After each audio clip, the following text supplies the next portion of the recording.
tell you a little bit about me before I get into what I have to say.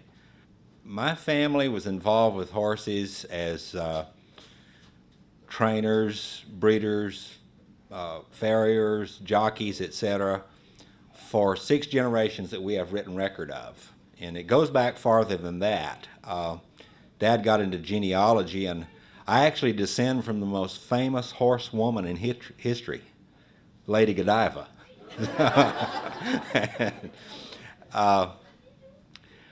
But I began talking at a very early age, 9 months, and they said my first 3 words were daddy, mama, and horse in that order. And by the time I was a year old, I was talking in paragraphs. My wife says I haven't shut up yet.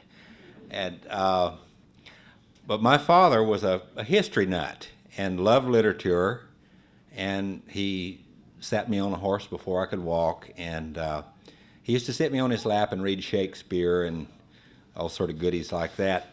And being the firstborn, he had wanted a baby boy so bad, and he'd just come through World War II, and he had this little kid, and so he wanted to make the most of the situation. So he started teaching me history, little one-liners at 1 year old.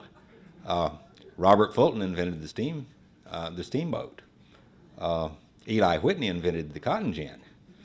And my very favorite was Teddy Roosevelt led the Rough Riders up San Juan Hill, because the horses in there. With this fascination for horses, I've made a study of this all my life. Been training for the public for 41 years.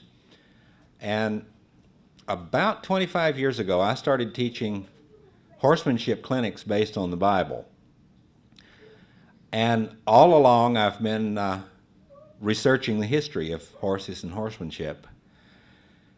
Along the way, I always wanted nice gear, braided rawhide and silver bits and spurs and handmade saddles, and I couldn't afford it, so I started learning how.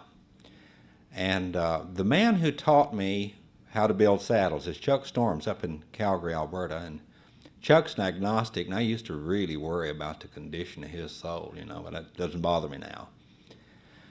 And about a year and a half ago, he mentioned something that just triggered an intensification of the study that we had been sharing for over 30 years and led me into some really interesting discoveries.